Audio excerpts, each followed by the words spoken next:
This week on Channel 8 News, we look at a few recent events including Mr. Northwest, Drop the Mic Night, the Camp K9 Puppy Love 5K Run and Walk, and more. Channel 8 News starts right now.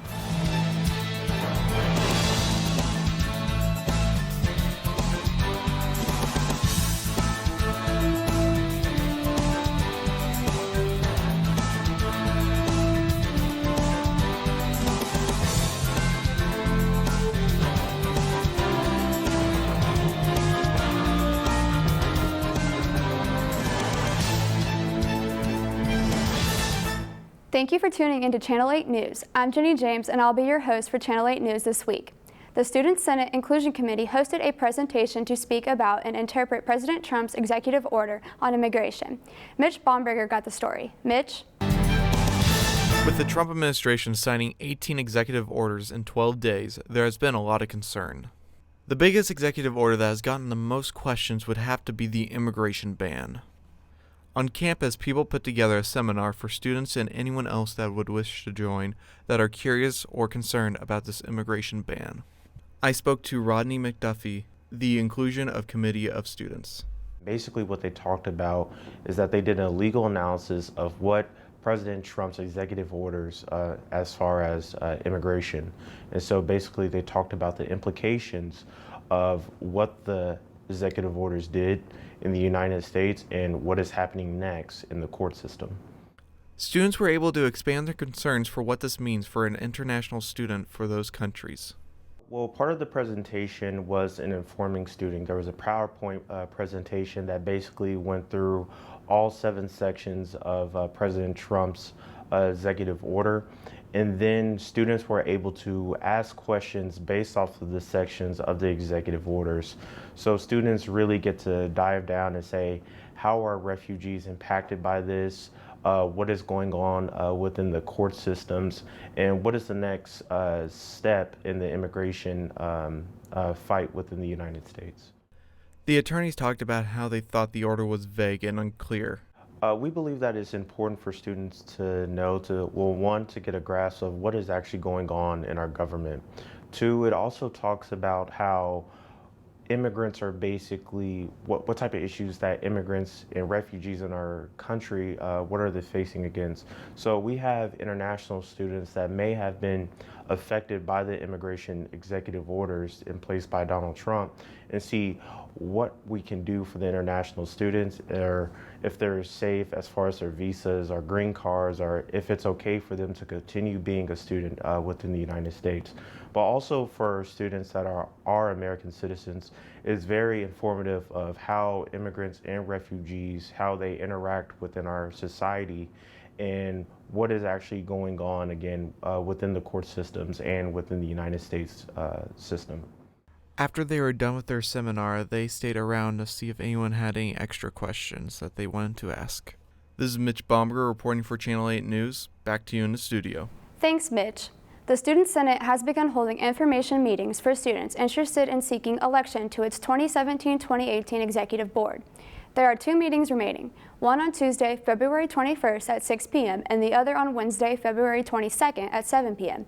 Both meetings will be held in the Student Senate office on the 3rd floor of the J.W. Jones Student Union. Last week's SAC Distinguished Lecture series featured Roman Catholic nun and advocate to abolish the death penalty, Sister Helen Prejean. Jackie Harding has a story. Jackie? Last Wednesday night, Sister Helen Prejean spoke at the Charles Johnson Theater. She spoke of her first book written, Dead Man Walking, as well as her past experiences with the death penalty and her views on the topic. It's about my journey into coming to understand what the death penalty is about. For me, it was a gospel of Jesus, coming to a deeper understanding of social justice as an integral part of the gospel, coming out of privilege, and then moving into the St. Thomas housing projects and living and learning from African American people, and then getting an invitation to write a man on death row, whom I wrote a letter to in the early 80s, never dreaming he was going to be executed. It had been an unofficial moratorium on the death penalty starting in the 60s and 70s. But it ended up, I wrote the letter. His name is Patrick Saunier. It's the first story in Dead Man Walking, and I end up watching him being executed, and it changed my life. Sister Helen never thought of turning her experiences into a book. She then decided to write the book to help others visualize her involvements with the death penalty. At first, I wasn't going to write the book. I thought the book, I mean, nothing's more powerful than talking, right, when you can look at people. But then I began to write like op-ed pieces, and then a publisher came. Then a literary agent in New York said, look, yeah, you do need to write the book. I'll help you get it published. So I wrote it, and Random House published it in 1993. And it's been reprinted, I don't know how many times now. And I discovered the power of a book, because when people read a book, they're quiet. Their imagination is triggered, and they can go to places they never would experience unless you can take them there in the pages of the book. Dead Man Walking has been a big success throughout the entire film industry. She got to put her full insight into making sure that the art forms represented her background correctly. The book was made into a movie. Tim Robbins was the screenwriter, and the director, Susan Sarandon, portrayed me. She got the Academy Award for it in '96. And then it was also turned into an opera, which is going to be at the Kennedy Center in Washington, D.C. This in 2 weeks. So we got into the art forms, but it's basically a story of a journey of just average American people starting out like myself, thinking the death penalty was fine, it's what we got to do, it'll give a lesson to these murders not to kill innocent people. And what about the victims' families? Don't they deserve to die? And so that's what I'm going to take people into tonight. Sister Helen Prejean opened the floor to a few questions and signed books in the hall afterwards. She has a second book out called The Death of Innocence, which follows more on her experiences. Keep an eye out for those books online and in stores. This has been Jackie Harding reporting for KNWT Channel 8. Thanks, Jackie. Next week, on Tuesday, February 21st, the Department of Language, Literature, and Writing will be hosting the next installment of the Visiting Writer Series. Authors Jaquette J. Rancourt and Robert Long Foreman will be speaking. The event will be at 7 p.m. in the J.W. Jones Student Union Living Room and is free and open to the public. When we come back, we'll take a look at more stories that matter to you.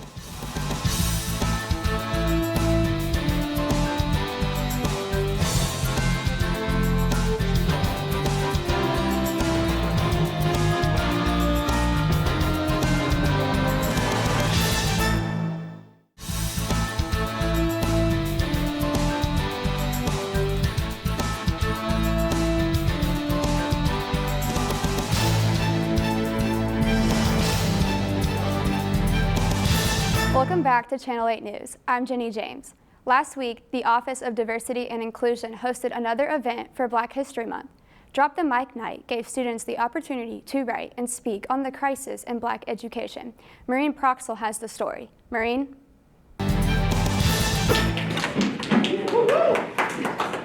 Students were able to show off their creative sides at a Drop the Mic Night on Thursday. The university's Office of Diversity, Equity, and Inclusion hosted the Poetry Slam as part of its February Black History Month remembrance. The Office of Student Involvement also helped to plan the event. Performers came from as far as Kansas City and St. Joseph to share their thoughts and their personal experiences on issues like education, culture, race, gender, and sexual orientation. And I'm hoping that it grows with ease, and I hope that my leaves will leave a message to see even in the fall and have a call that they just need to see. Others spontaneously took the stage after watching some of the performers. The Office of Student Involvement's Greek Life graduate assistant, Alexander Taylor, said the goal of the event is to make sure that people have a safe, inclusive environment to share their feelings. And we really wanted to do something to put on for the more creative side of Black History Month and just kind of see what the students and even just the community members have to bring as far as what they want to say. So let's talk, let's discourse, right? Give me your energy. Taylor said the Office of Student Involvement wanted to promote education of Black History Month as a university. Some on-campus organizations also have their own events to promote awareness in the community. This year's theme is Crises in Black Education. For KNWT Channel 8 News, I'm Maureen Proxel. Thanks, Maureen. Next week, on February 21st, there will be a Black History Month Soul Food Dinner. Tickets can be purchased for $10 in the Student Engagement Center in the Student Union. U.S. Congressman and former Kansas City, Missouri Mayor Emanuel Cleaver will give the keynote address. The Men's Minority Organization will be holding a tribute to the ladies on Saturday, February 25th at 7 p.m. at the Ballroom in the Student Union. There will be performances, raffles, a dinner, and more. The event is free to women, but will cost $10 for men. SAC hosted a murder mystery dinner last week. Tyler Bruff got more on the event. Tyler? On Friday, February 19th, the Student Activity Council held a murder mystery dinner in the dining hall of the Union. Students got a chance to enjoy a nice dinner, followed by a show. The show consisted of a comedy mystery murder based on the death of Bobby the Bearcat and was put on by Mission Improbable, an improv group out of Chicago. It was very interactive as students got the chance to contribute to the show, and there were a lot of activities to get all the students involved. Prizes were handed out at the end of the show for people who helped solve the murder case. If you missed out on this event and are wanting to attend the next SAC event, on February 23rd they are hosting Cosmic Bowling, and on March 9th they will be hosting Late Night at the Rec. For more information on the events, visit the Student Activity Council's webpage located on Northwest website. This is Tyler Bruff reporting for Channel 8 News. Thanks, Tyler. Friday, February 23rd, SAC will be holding Cosmic Bowling. The event will take place at Bearcat Lanes at 9:30 p.m. When we come back, we'll take a look at some community news and national headlines. Don't go away.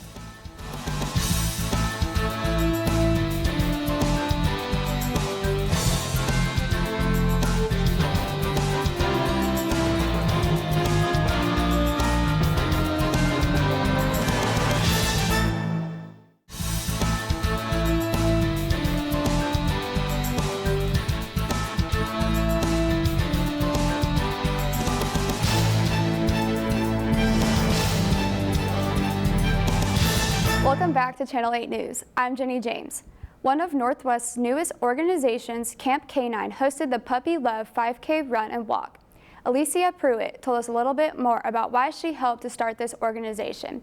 Bradley Justice has the story. Bradley? On Saturday the 18th, the brand new club Camp K9 held their first ever event.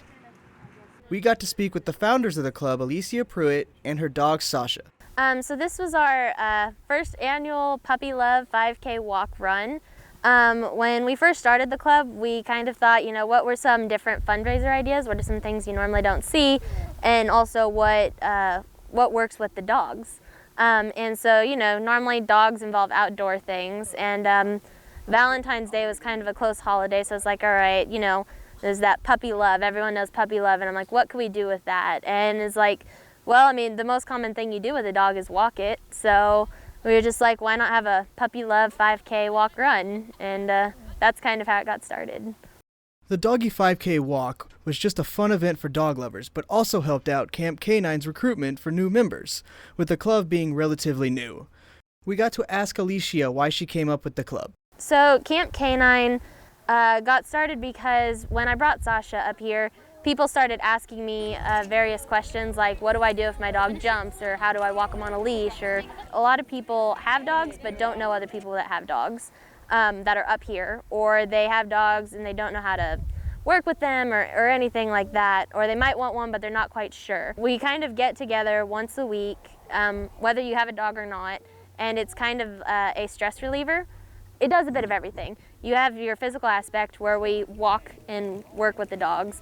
You have the mental aspect where you work with the dogs on simple obedience, training, things like that, where you get stress relief from it. And there's been scientific studies on all of that for the most part.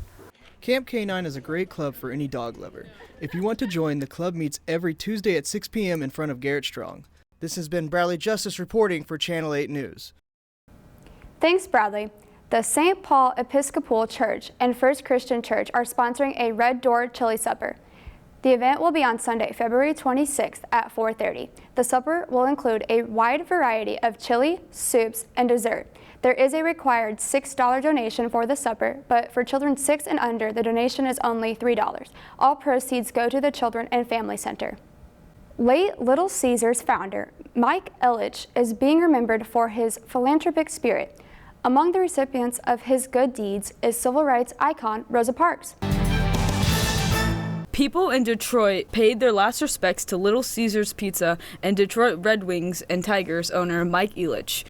The general public was invited to a viewing at the Fox Theater, a building that Ilitch and his wife restored in 1989. It has served as the world headquarters for Little Caesars Pizza ever since. Ilitch was well known in Detroit for his charitable donations and investments in improving the city. It was revealed in 2014 that he had quietly funded an apartment for civil rights icon Rosa Parks. He funded the apartment from 1994 until her death in 2005. Ilitch died Friday, February 10th in the hospital at age 87. A funeral home in Memphis is offering drive-through services, so you can say your final goodbyes from the seat of your car. Ryan Bernard, owner of R. Bernard Funeral Home, says he got the idea from a funeral home in California. His main goal is to make it more convenient for families who are already dealing with losing a loved one. The service is free for customers with funeral packages. Bernard says the viewing would be only during visitation hours and that there's security on the property. Church. That's what one Georgia couple says is the secret to staying together, and they should know they are celebrating 75 years of marriage. Rebecca Schramm has the story. I could see a vision picture of it in my mind. You can? Yeah. Robert Walker will never forget the day he met Esther Doby. She was walking to church with some friends in Atlanta's Home Park neighborhood. Robert convinced her cousin to arrange a date. She said, yeah, tell him I'll give him a date if he'll get a suit and come to church. So I went and bought me a suit. So he kind of grew on me. They eloped on Friday the 13th, 1942. Robert was 20, Esther was 17. 7 months later, he was sent off to the Army to join World War II. When we went through the war years, I found out what it was to be alone. So when he came home, I just vowed that I wouldn't let the sun go down with us mad with each other. They've always kept church at the center of their family, and on road trips, they always sing in the car. Let me call you sweetheart, I'm in love with you. Esther says what she loves most about Robert is his big heart. What he loves most about Esther is that she's always supported him. When really I was doing my part, kind of guiding him, and he kind of thinks he's the boss. But with the Walkers 75 years into their marriage, I still needed to know. What is the one secret to a successful marriage? Well, if you have a good sex life, that helps. I'm sorry, but it does. We never had any problems sexually. Everything worked out all right. Keep the love light glowing in your eyes, so blue. Let me call you sweetheart, I'm in love with you. Robert and Esther also say that living through the Great Depression made them grateful to have each other. Well, that's all the time we have for this week. For more information on stories that matter to you, like us on Facebook at /Watch Channel 8 News or follow us on Twitter at KNWT 8 News. Cat Chat is up next. From all of us here at Channel 8 News, I'm Jenny James. Have a good night.